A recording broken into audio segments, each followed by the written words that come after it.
Bismillahirrahmanirrahim.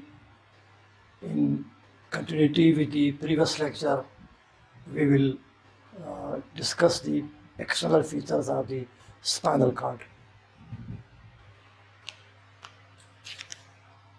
Now, this is anterior view of the spinal cord.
This is anterior view of the pons medulla oblongata, which is below, continued as spinal cord, and this is posterior view of the pons medulla oblongata, which is continued downward as spinal cord.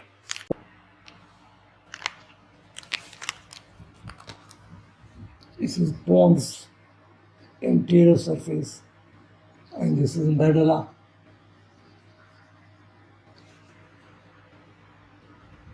Posterior view of the pons and posterior view of the medulla. And posteriorly, this is open part of the medulla oblongata, and this is closed part. So most of the external features of the medulla oblongata, they continue downwards over the spinal cord. So anteriorly, there is a fissure known as the anterior median fissure.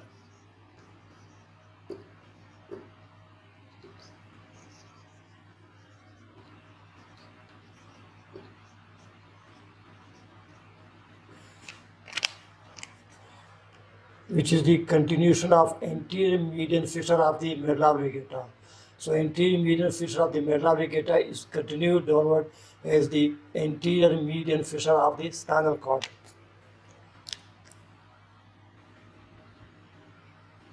Then anterolaterally, this is anterolateral sulcus.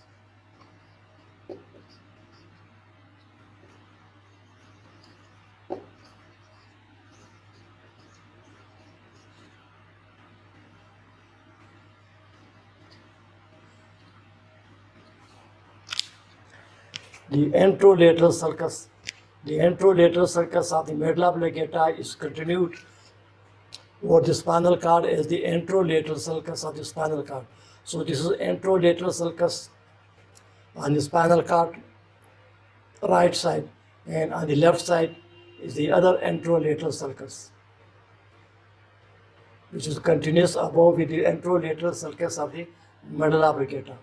Now in the posterior view,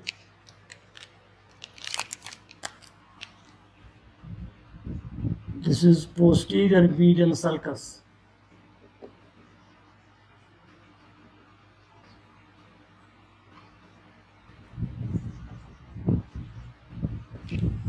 On the posterior aspect of the spinal cord, this is posterior median sulcus, which is continued upward as the posterior median sulcus on the posterior aspect of the closed part of the medulla oblongata.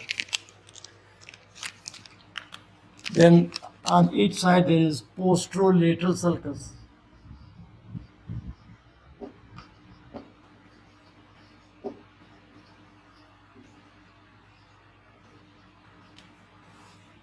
Which is continued upward as the posterolateral sulcus of the medulla oblongata.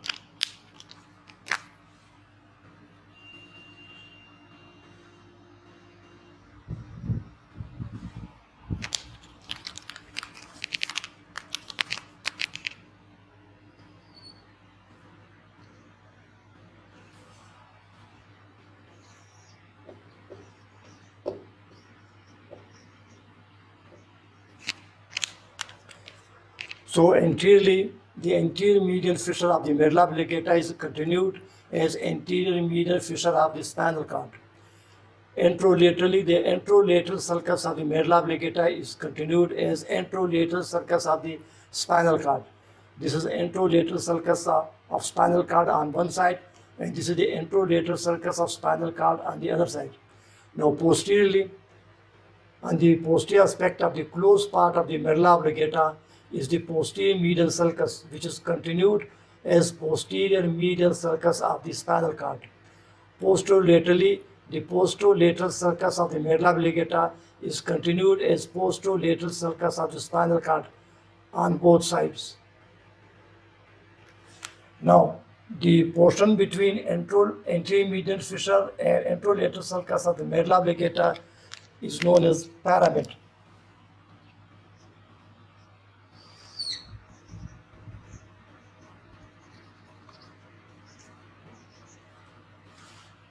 Pyramid.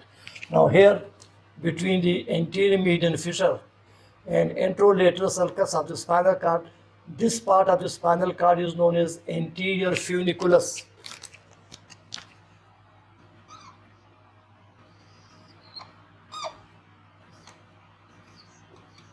This is known as anterior funiculus.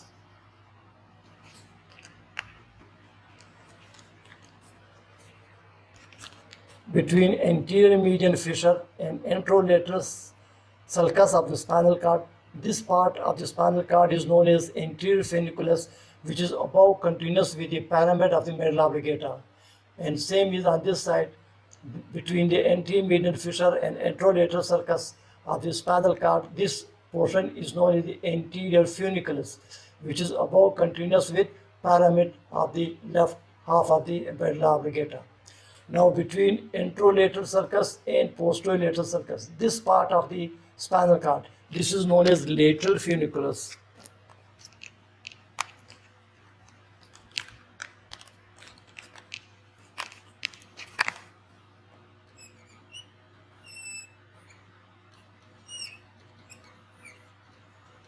Lateral funiculus.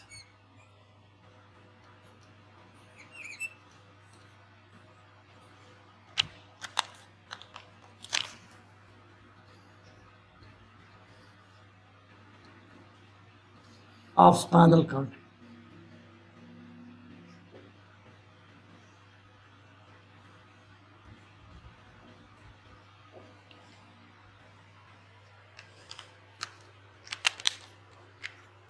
Posteriorly, again you can see this is posterolateral sulcus and this is the posterior medial sulcus.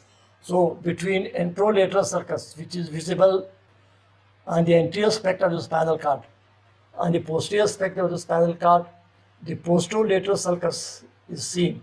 So the portion of the spinal cord between anterolateral sulcus and posterolateral sulcus is known as the lateral funiculus. Here again you can see lateral funiculus.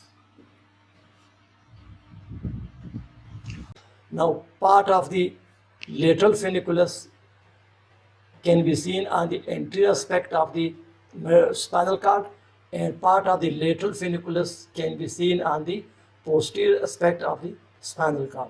So the lateral funiculus is between anterolateral sulcus and posterolateral sulcus. Here again on this side, this is the lateral funiculus. Now between the posterior median sulcus and posterolateral sulcus, on the posterior aspect of the spinal cord, this is posterior funiculus.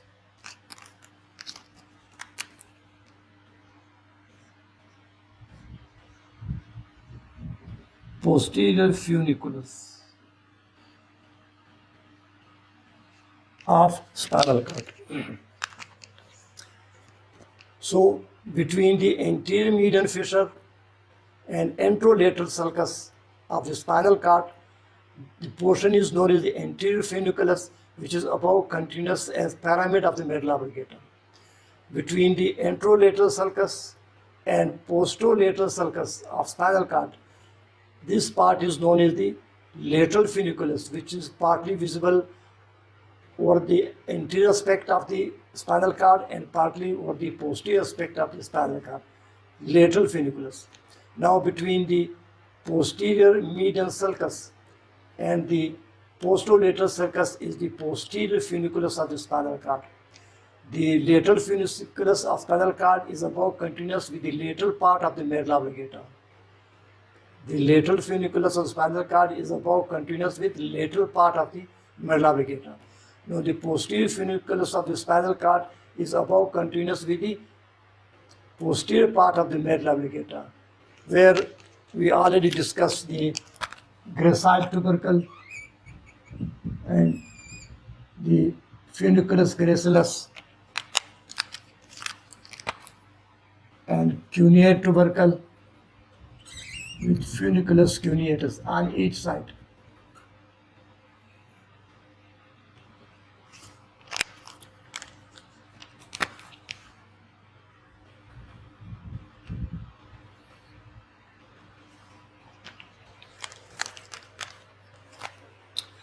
So these were the sulci and a fissure on the external surface of the spinal cord, which are about continuous with the same sulci and fissure on the external surface of the medulla oblongata.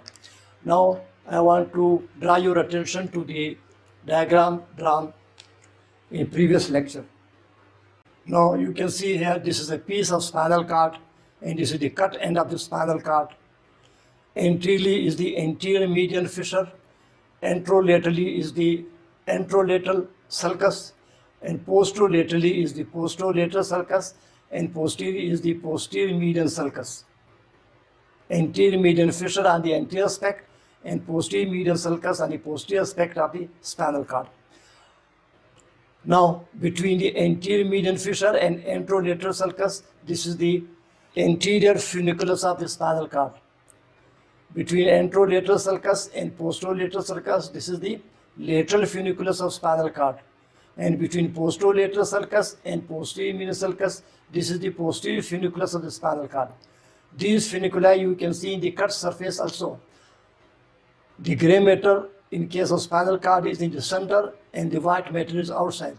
The gray matter is in the shape of English letter H. Through the center of gray matter, central chalar traverses. Outside is the white matter. Now between anterior median fissure, anterolateral sulcus and anterior heart of the spinal cord, this is anterior funiculus. This is anterior funiculus.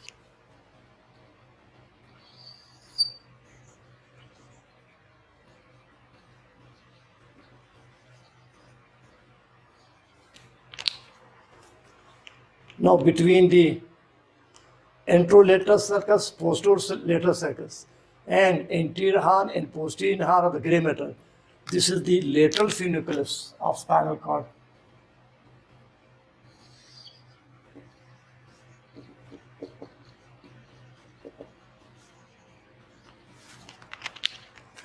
Now here, between the posterolateral sulcus and posterior median sulcus,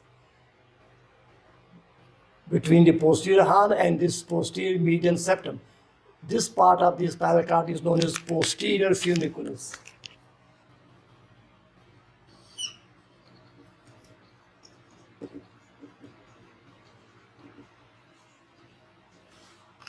So these funiculi can be seen externally between anterior median fissure and anterolateral sulcus. This is anterior funiculus of the spinal cord. Between anterolateral sulcus and posterolateral sulcus, this is the lateral funiculus of spinal cord, cut surface and externally. Between posterolateral sulcus and posterior median sulcus, this is the posterior funiculus of the spinal cord. Now to the anterior median fissure and posterolateral sulcus, the spinal nerves are attached by roots. In the previous lecture, I mistakenly named it as ventral ramus and dorsal ramus. You must make this correction. The spinal nerve is attached to the spinal cord by roots. This is ventral root, this is dorsal root. The ventral and dorsal root join together to form spinal nerve. So to the spinal cord, the pairs of spinal nerves are attached. How many pairs? 31 pairs of spinal nerves are attached. Now, to the anterolateral sulcus, several rootlets arise. They join together to form the ventral root of the spinal nerve.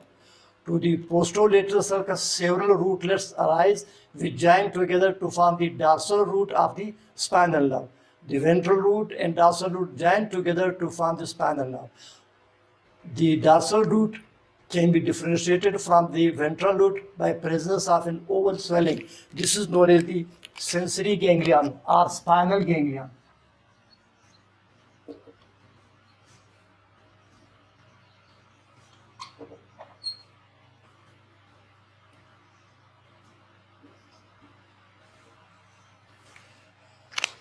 So one major difference between ventral root and dorsal root of the spinal nerve is that all the dorsal roots, they show an oval swelling known as the spinal ganglion or sensory ganglion. So this is a pair of spinal nerve, one right, one left, arising from the spinal cord by ventral root and a dorsal root. We join together to form right and left spinal nerve. Now suppose this is the first pair of spinal nerve.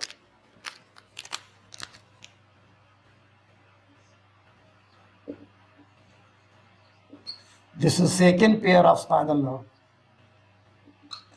And this is third pair of spinal nerve.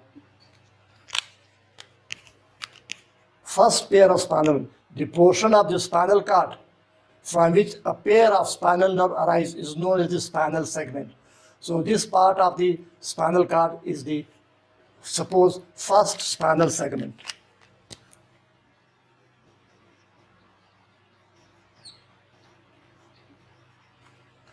Then the portion of spinal cord between the second pair of spinal nerve.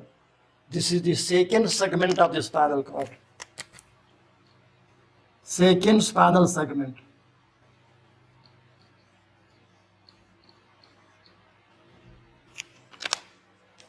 Between the third pair of spinal nerves, this part of the spinal cord is the third segment of the spinal cord, and so on. So in this way, the spinal cord is divided into spinal segments. So because 31 pairs of spinal nerves arise from the spinal cord, therefore the spinal cord is divided into 31 spinal segments. But these segments are not demarcated on the external surface of the spinal cord. There are no sulci or no ridges between adjacent segments.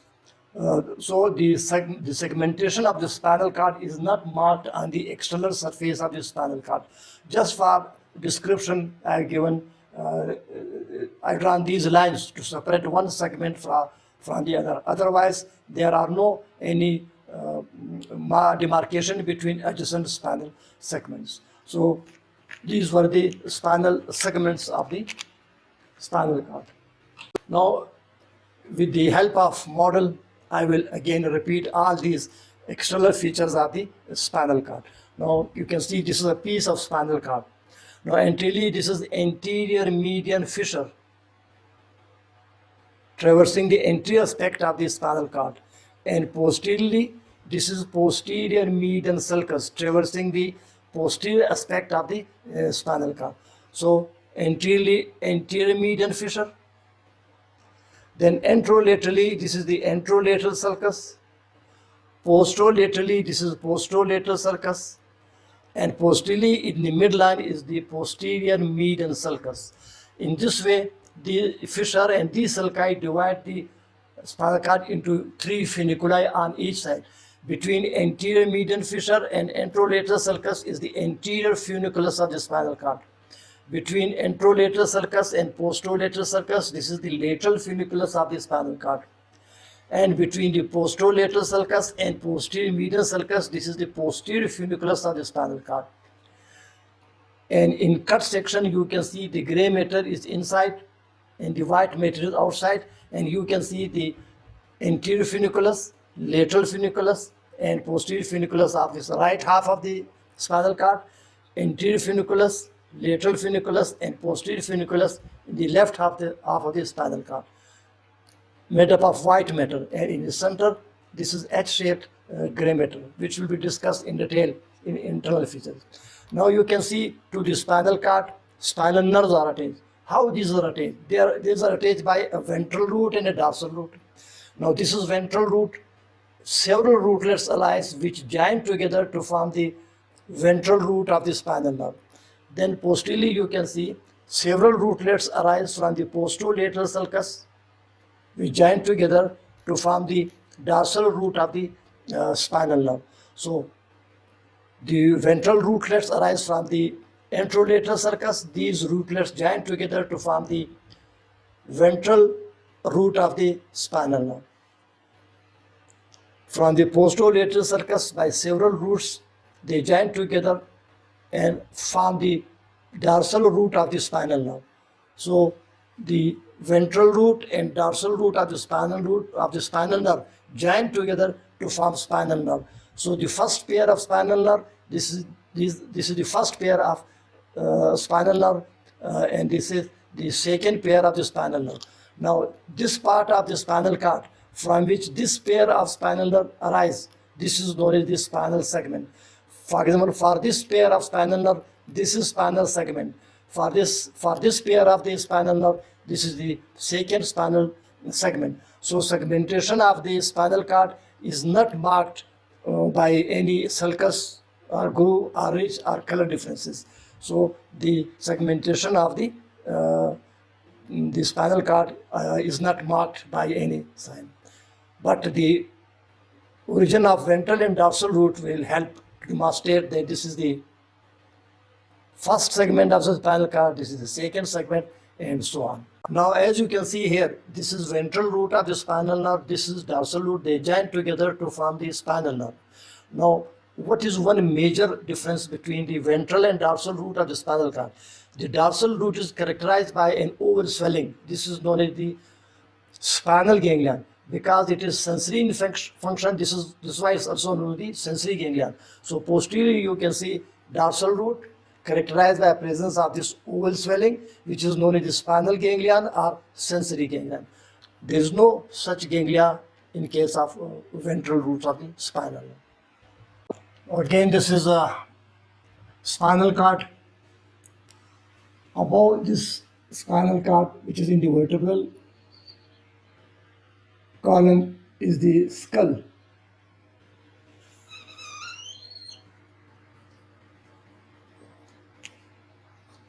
And this is spinal cord, which is in the vertebral canal, which is not shown in this diagram. So from the spinal cord, spinal nerve arise. How many? 31 pairs of spinal nerves.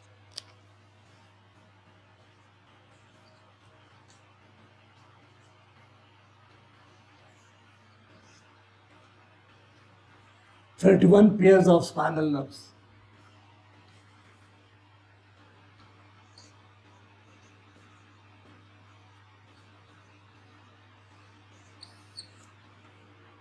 So below the skull, this is spinal cord.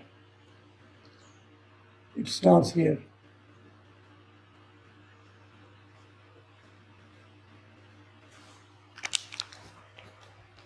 Now from the spinal cord, spinal nerves arise, 31 pairs of spinal nerves. So according to the body regions, this is cervical part of the spinal cord, thoracic part of the spinal cord, lumbar, sacral and coccygeal part, and this is the filum terminal. So from each part of the spinal cord, spinal nerve arise. From cervical region of the spinal cord, cervical spinal nerves originate. From the thoracic part of the spinal cord, thoracic spinal nerves originate. From the lumbar region, lumbar nerves. From the sacral and coccygeal nerves arise. So these are attached to the spinal cord by a ventral root and a dorsal root.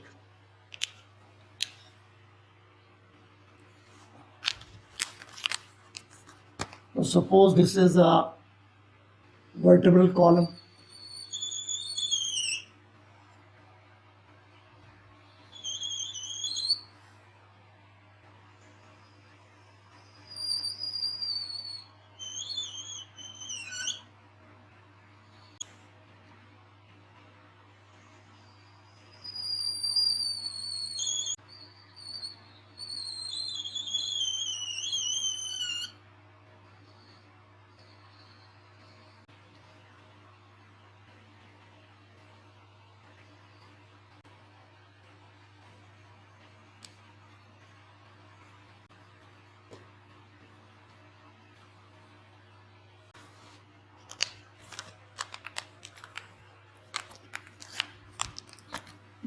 This is anterolateral sulcus of the spinal cord.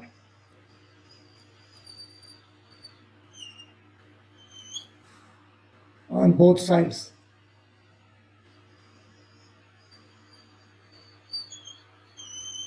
And you know the anterior median fissure in the midline.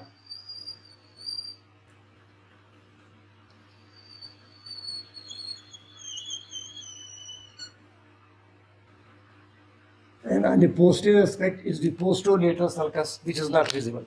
So I told you each spinal nerve arises by a ventral root and dorsal root. So from the ventral root, from the anterolateral sulcus, this is ventral root of the spinal nerve, and from the posterolateral sulcus, this is dorsal root of the spinal nerve, and these roots join together to form a spinal nerve.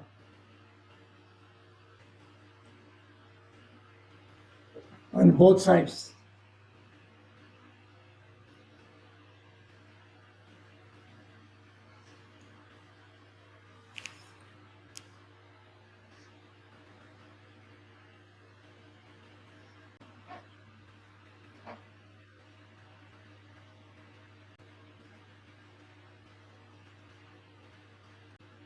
Now, these are supposed intervertebral foramina.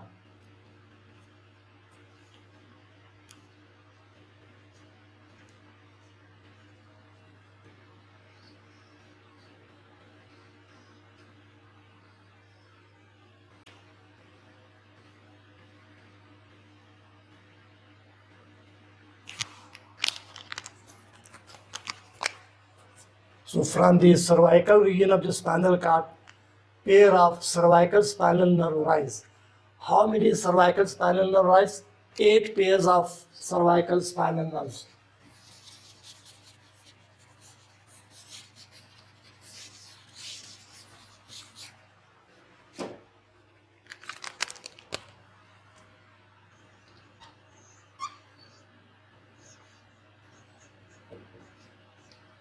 Eight pairs of cervical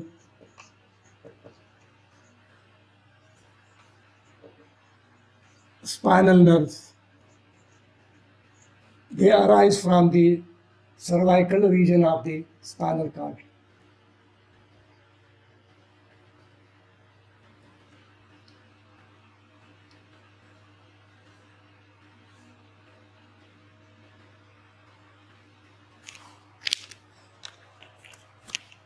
This is the first cervical spinal nerve pair, second cervical, third, fourth, fifth, sixth, seventh, and eighth. These nerves formed by union between ventral and dorsal rami form the spinal nerve, which leave the vertebral canal through intervertebral foramen. These are supposed vertebra, and these are the intervertebral foramina. So there are 8 pairs of cervical spinal nerves which arise from the cervical region of the spinal cord. How many vertebrae in this cervical region are? There are only 7 vertebrae. 7 cervical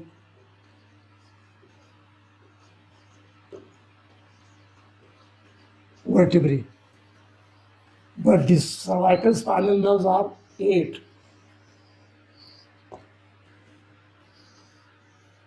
There are 8 pairs of cervical spinal nerves arising from the cervical part of the spinal cord. But the cervical vertebrae are 7 in number. 7 cervical vertebrae and 8 pairs of cervical spinal nerves arise. Now, in case of cervical region, the spinal nerves live above the corresponding vertebra.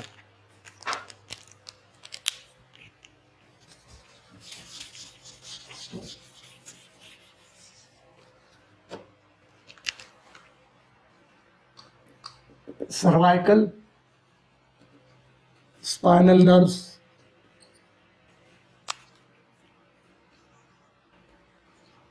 leave vertebral canal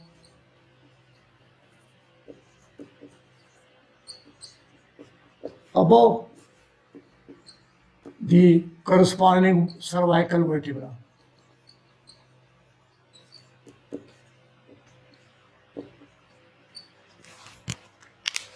So the first cervical spinal nerve, it lives between the first cervical vertebra and the skull, occiput of the skull, occipital bone of the skull. The first cervical spinal nerve leaves the vertebral canal between the occipital bone and the atlas, first cervical vertebra. So this is first cervical spinal nerve. This is second, third, fourth, fifth, sixth, seventh, and eighth. So because the first cervical nerve, it arises between the occipital bone and the first cervical vertebra, therefore this nerve is also known as the suboccipital nerve. The first cervical spinal nerve is also known as the suboccipital nerve.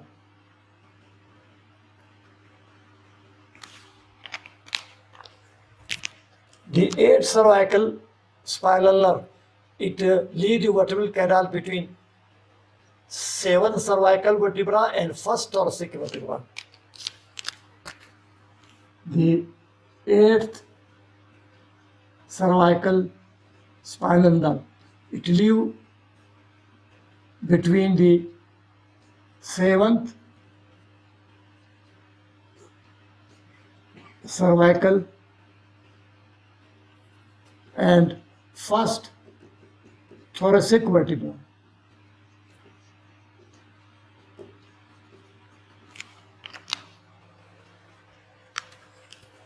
So, few important points regarding the cervical spinal nerves. They arise in pair.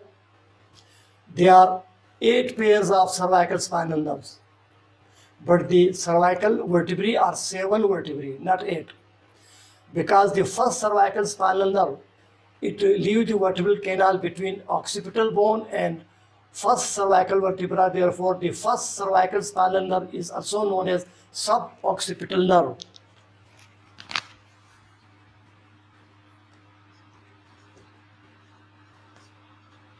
Suboccipital nerve.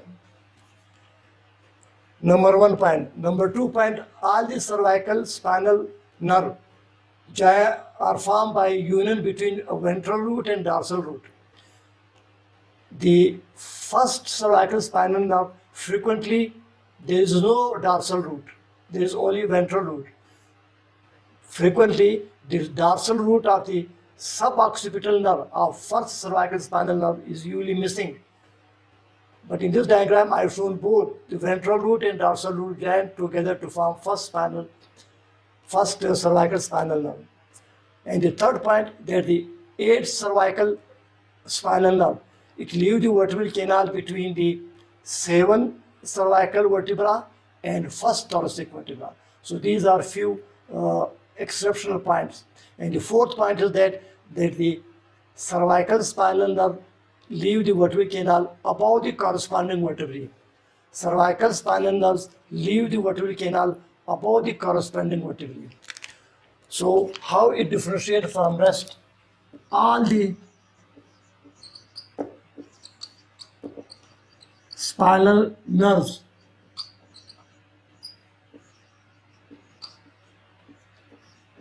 leave the vertebral canal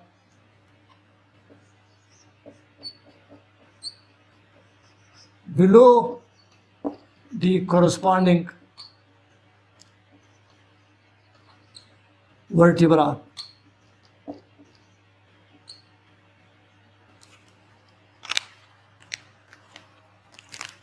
Except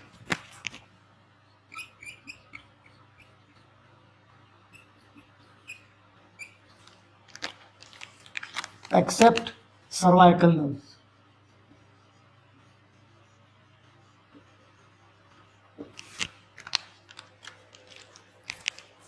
All these spinal nerves, they leave the vertebral canal below the corresponding vertebra, with one exception.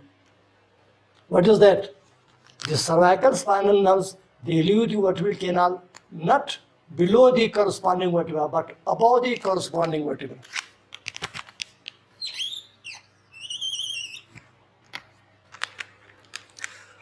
So again, I will repeat which point you should know about the cervical spinal nerve. There are 7 cervical vertebrae, but the cervical spinal nerves are 8 pairs. All these cervical spinal nerves arise by a ventral root and dorsal root, which join together to form spinal nerve, with one exception that frequently the first cervical spinal nerve only arises by ventral root. The dorsal root is frequently absent. But in this figure, I have shown both dorsal root and ventral root. This is the second point. Third point, all these spinal nerves, they leave the vertebral canal below the corresponding vertebra. Thoracic spinal nerve, lumbar spinal nerve, sacral spinal nerve, coccygeal spinal nerve, all leave the vertebral canal below the corresponding vertebra, with one exception, that is regarding cervical spinal nerves. The cervical spinal nerves, they leave the vertebral canal above the level of corresponding vertebra.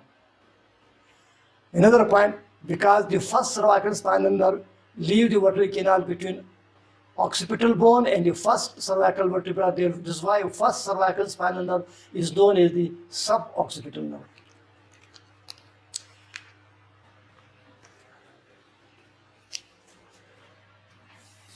Now the thoracic spinal nerves.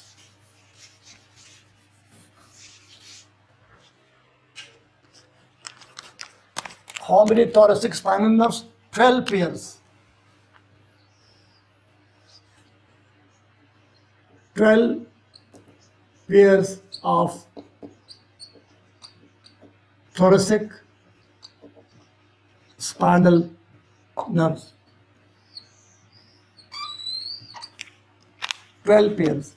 So all thoracic spinal nerves, they arise by a dorsal root and a ventral root.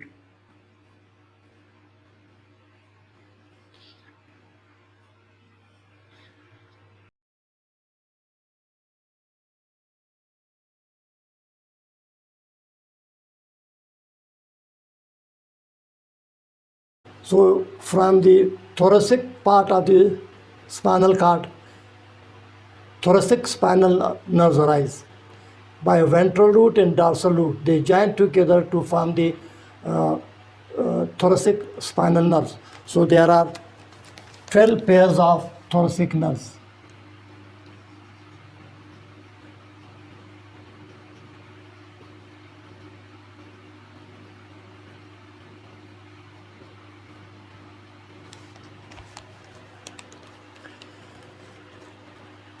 Next, in the thoracic region, there are 12 pairs of thoracic spinal nerves, and the vertebrae there are 12 thoracic vertebrae.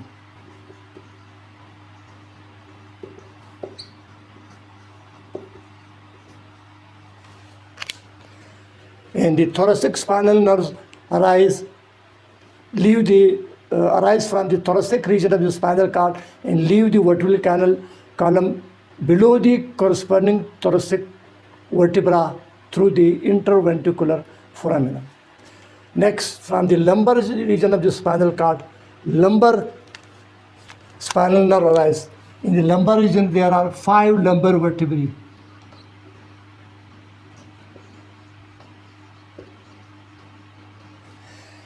And the nerves are 5 pairs of spinal nerve. 5 pairs of lumbar spinal nerves.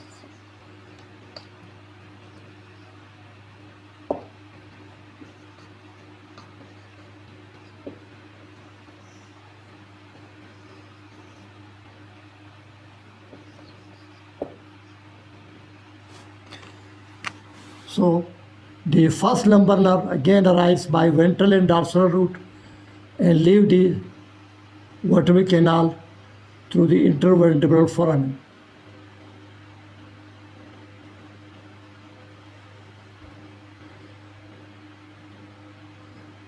And second, third, fourth, and fifth.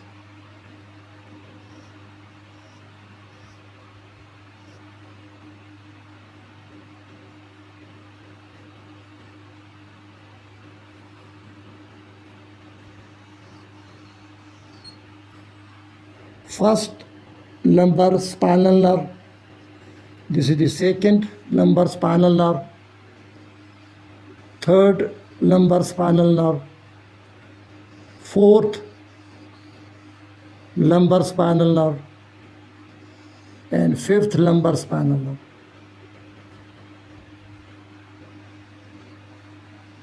On the right side and on the left side. This is the first, second, third, fourth, and fifth lumbar spinal nerves. First, second, third, fourth, and fifth spinal nerves. Next is the sacral region. In the sacral region, there are 5 sacral vertebrae which join together to form a bone known as the sacrum.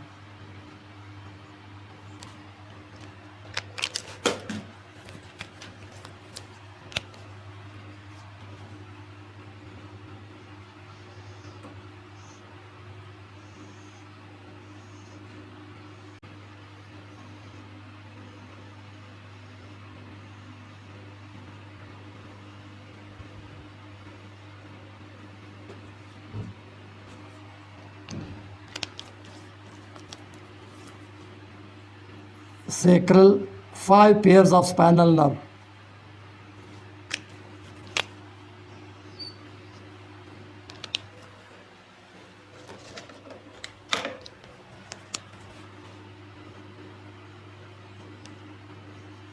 First, second, third, fourth, and fifth on each side.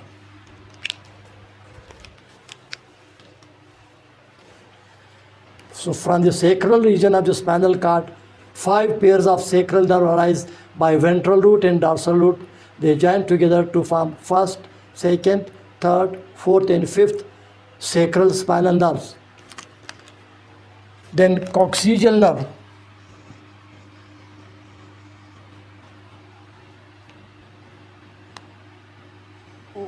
One pair of coccygeal nerve.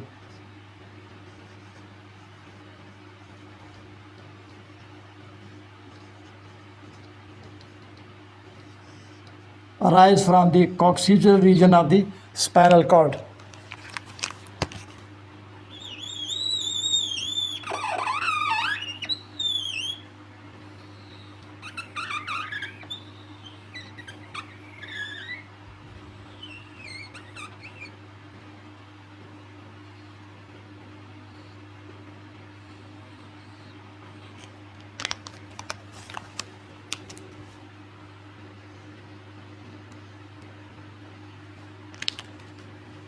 One coccygeal nerve on the right side and one on the left side.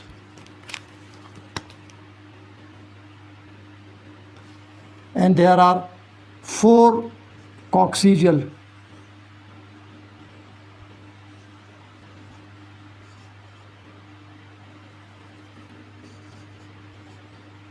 vertebrae which join together to form one bone, coccyx.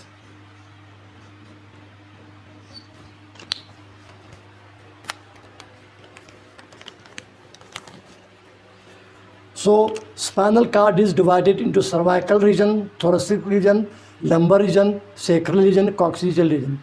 From the cervical region of the spinal cord, 8 pairs of cervical spinal nerves arise. From the thoracic region, 12 pairs of thoracic spinal nerves arise. From the lumbar region, 5 pairs of lumbar spinal nerves arise. From the sacral region, 5 pairs of sacral spinal nerves arise, and from the coccygeal region, 1 pair of coccygeal nerve arise, and they leave the vertebral column through intervertebral foramina.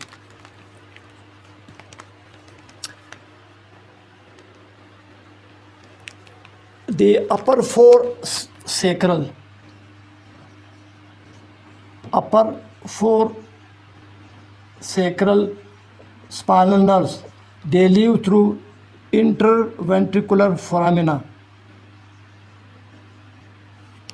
They live through the ventral sacral foramina.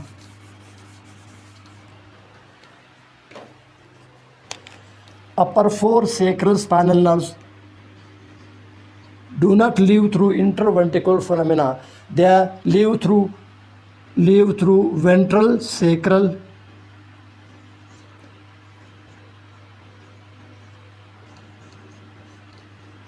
foramina. On the ventral aspect of the sacrum, there are foramina, ventral sacral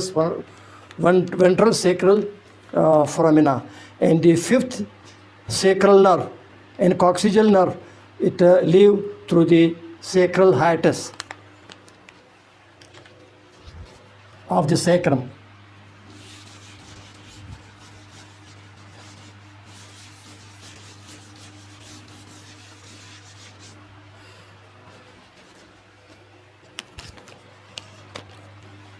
Suppose this is the sacrum.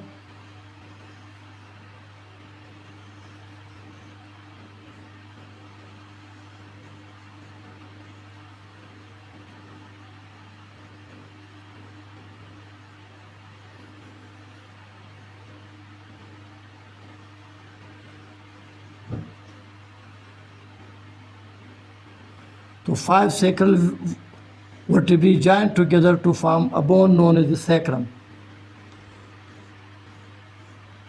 1, 2, 3, 4, 5, and they have ventral sacral foramina.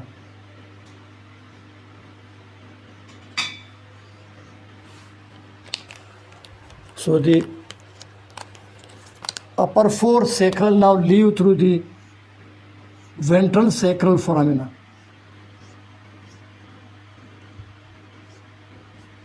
Sacral 1, 2, 3, and 4. And the fifth sacral and coccygeal nerve, it live through the sacral hiatus. Now you can see all the spinal nerves, they run horizontally, laterally. In case of cervical spinal nerve, the cervical spinal nerve, they run horizontally, laterally, and leave the vertebral canal above the corresponding vertebra through interventricular foramina, except in case of suboccipital nerve, the first cervical spinal nerve between occipital bone and first cervical vertebra. Then 12 pairs of thoracic nerve, they also run horizontally through the vertebral canal and live below the corresponding vertebra, live through the interventricular foramina of the below the corresponding vertebra. Then the first lumbar nerve, this is first lumbar nerve, which also arise from the lumbar region of spinal cord and run horizontally. Now, because the length of the spinal cord is shorter as compared to the length of the vertebral column, the corresponding vertebra then lie below the level of the corresponding nerves. Therefore, the second lumbar vertebra will run laterally and downwards, obliquely, to live through the intervertebral foramen of the corresponding, below the corresponding vertebra. The second lumbar vertebra again laterally, obliquely, laterally, downwards and laterally, and gradually these nerves become vertical. The sacral nerves and ultimately the coccygeal nerve, they run vertical and cover the phylum terminale.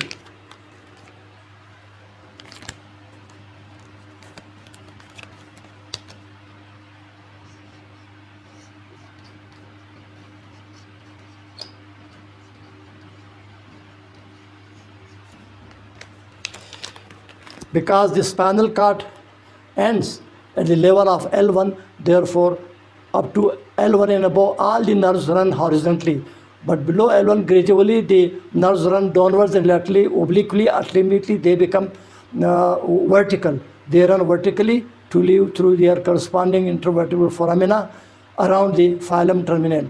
Now this part of the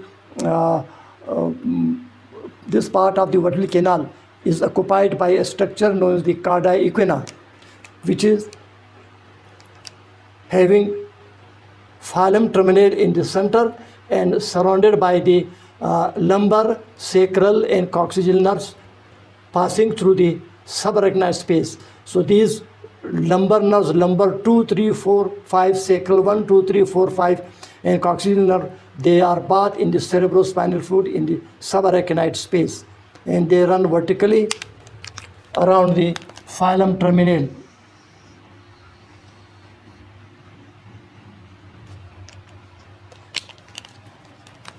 Now this part is known as Carda equina.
Now you can see this is horse. This is the tail of the horse, and which is surrounded by leash of hairs.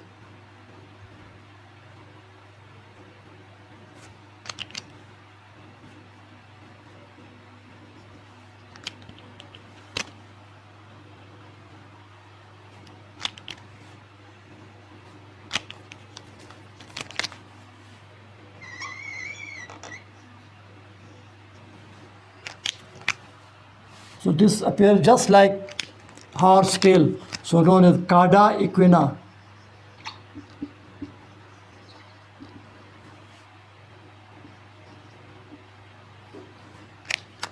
Carda means tail. Equina, equirus means horse, like horse tail. This represents the phylum terminale, and the hairs represent the nerves, the lumbar, sacral, coccygeal nerves surrounding the phylum terminale. Now, this Carda equina is bathed in the cerebrospinal fluid because it is in the subarachnoid space. So for lumbar puncture, when you pass the needle of the syringe between L2 and L3,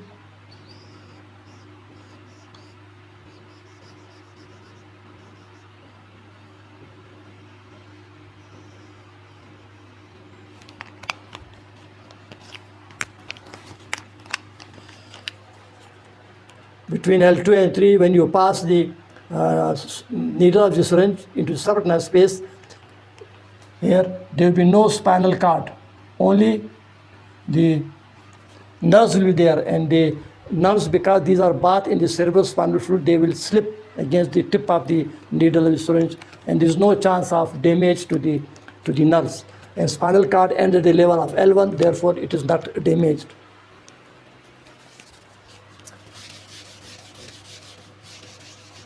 This structure is known as Carda equina.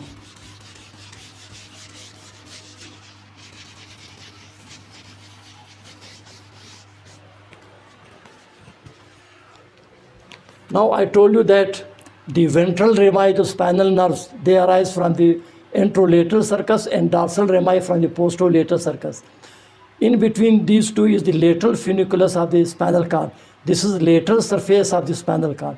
Now, this lateral surface of the lateral funiculus, the external surface of the lateral funiculus of the spinal cord gives attachment to the spinal root of the accessory nerve.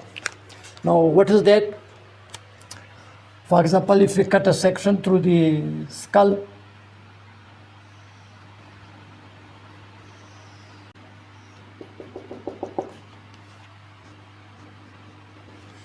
this is section through the norma basilis of the skull at the level of foramen magnum and jugular fossa. And this is jugular fossa. And this is cranial cavity. And this is section through the occipital part and norma basilis of the skull. And here you know is the medulla oblongata, which pass through the foramen magnum, and this is pons and midbrain, and below is the spinal cord.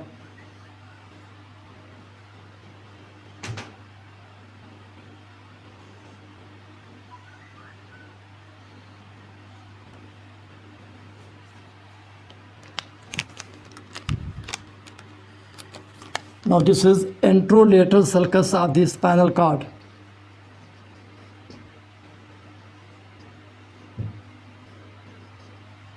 And this is posterolateral sulcus.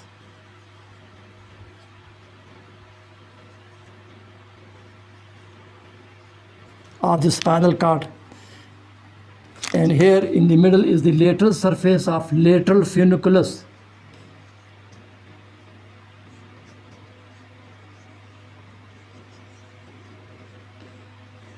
Lateral funiculus of the spinal cord. Lateral surface of the lateral funiculus of the spinal cord. Now there is a cranial nerve known as the accessory nerve. It arises by cranial root.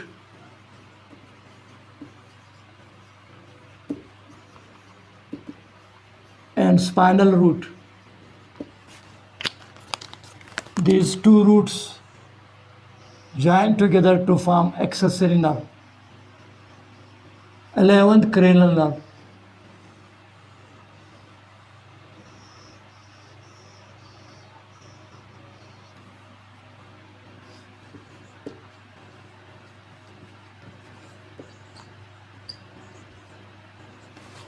Now accessory nerve is formed by union between cranial root and spinal root. Why cranial root? Because it arises from the medulla oblongata, brain, medulla oblongata. And spinal root because it arises from the spinal cord. Now here, from the lateral surface of the spinal cord, from the lateral surface of the lateral funiculus of the spinal cord, the spinal root of the accessory nerve arise, enter the cavity through foramen magnum.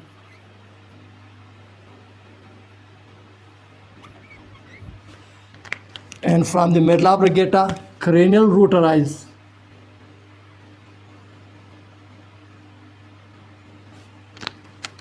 The cranial and spinal root, they join together to form the accessory nerve, which leave the skull through jugular foramen.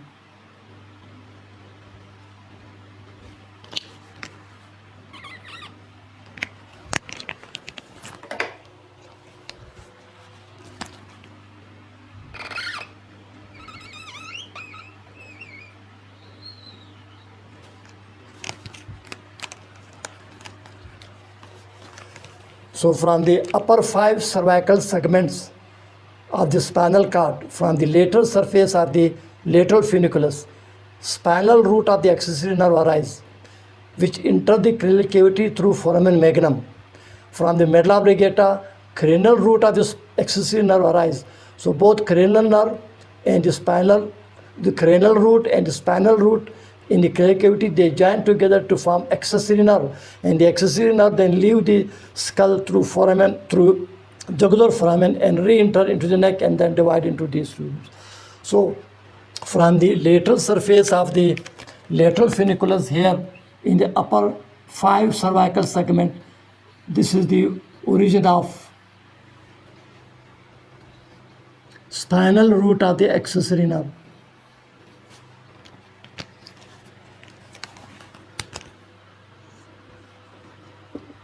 Spinal root of accessory nerve, which is the 11th cranial nerve. It do not arise from a sulcus, but from the lateral surface of the lateral funiculus. This is lateral funiculus.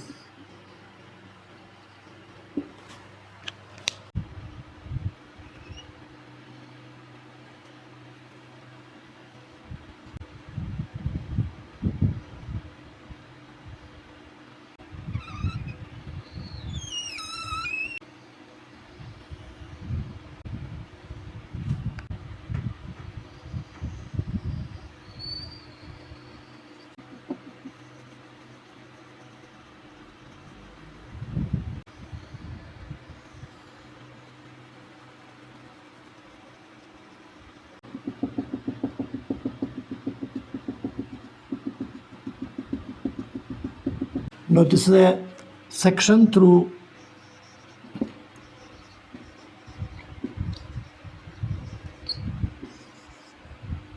spinal cord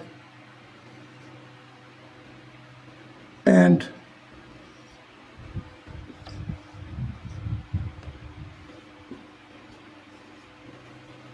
vertebrae at the level of intervertebral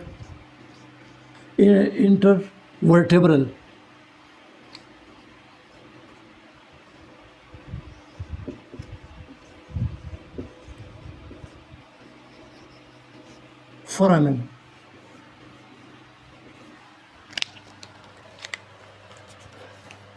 A section through the vertebra at the level of interventricular foramen inside spinal cord and meninges are cut. Now spinal nerve arises by a ventral root and dorsal root.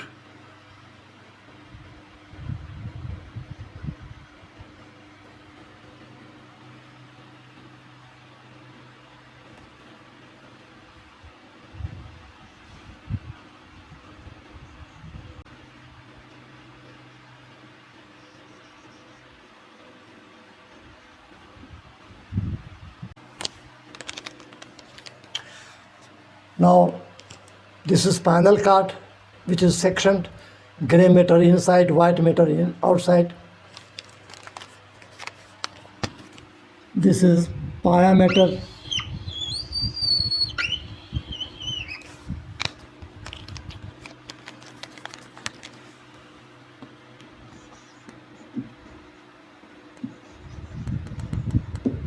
Which surround the spinal cord.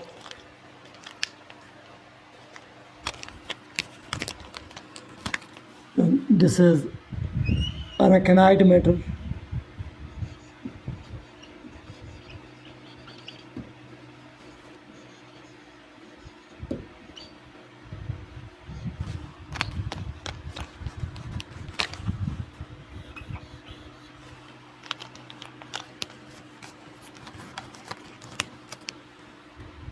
And this is dura matter.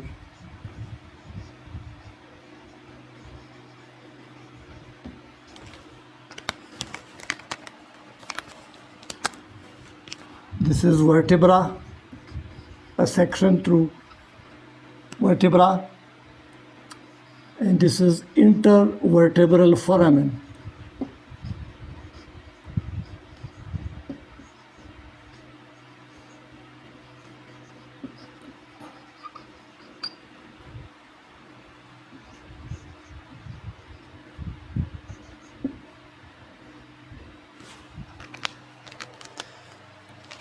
Now from the spinal cord, the spinal nerve arises by a ventral root and a dorsal root.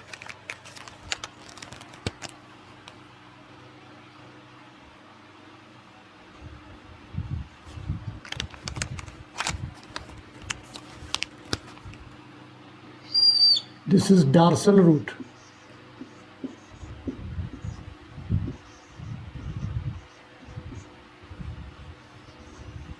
Of spinal nerve, and this is ventral root.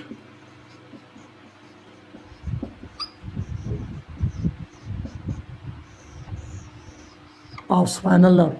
These ventral and dorsal root join together to form spinal nerve.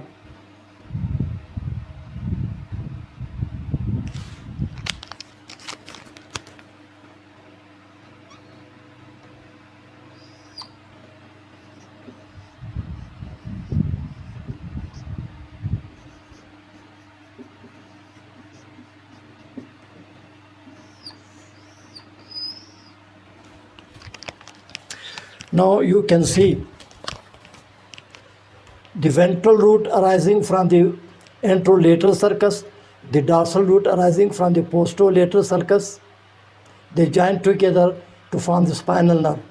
And spinal nerve leave the vertebral canal through intervertebral foramen of one side, and this is the intervertebral foramen of the other side. And you can see the dorsal root is characterized by spinal ganglion.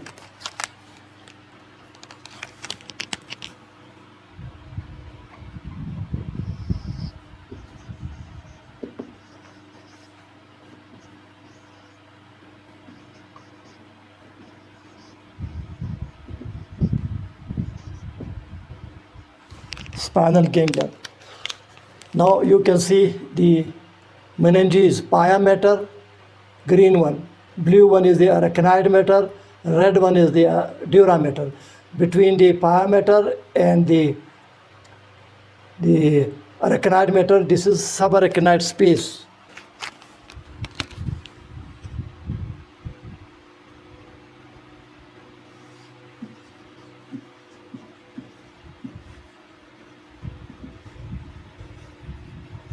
Through which cerebrospinal fluid circulate.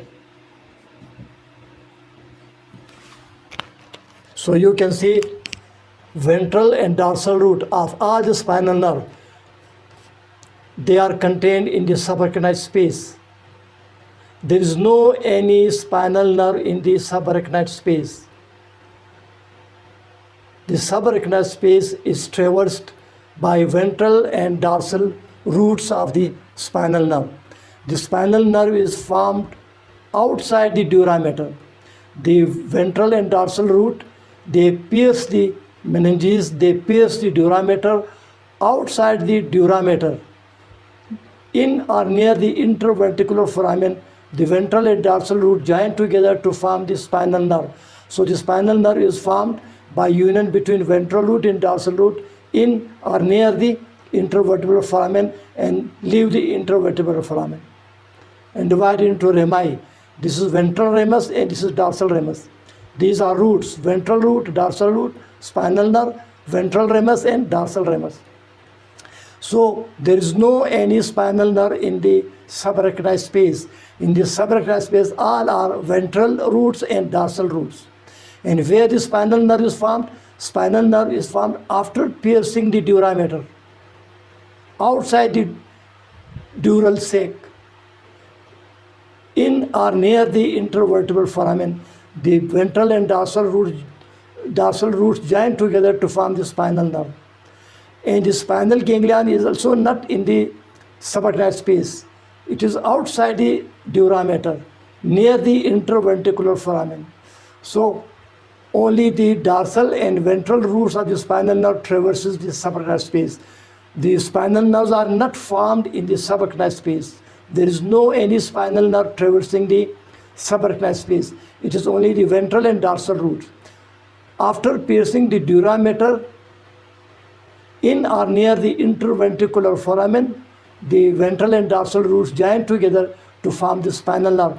Then the spinal nerve leave the vertebral canal through intervertebral foramen and then divide into dorsal ramus and ventral ramus. And the dorsal root is characterized by presence of spinal ganglion. Remember, the spinal ganglion are also not in this subarachnoid space. After piercing the dura mater by the dorsal root, then there is spinal ganglion, which is near the interventricular foramen. So spinal ganglion are also outside the dura, not within the arachnoid space.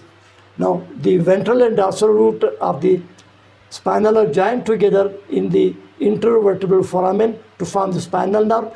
The spinal nerve leave the intervertebral foramen and then divide into a ventral ramus and dorsal ramus. This is ventral ramus and this is dorsal ramus.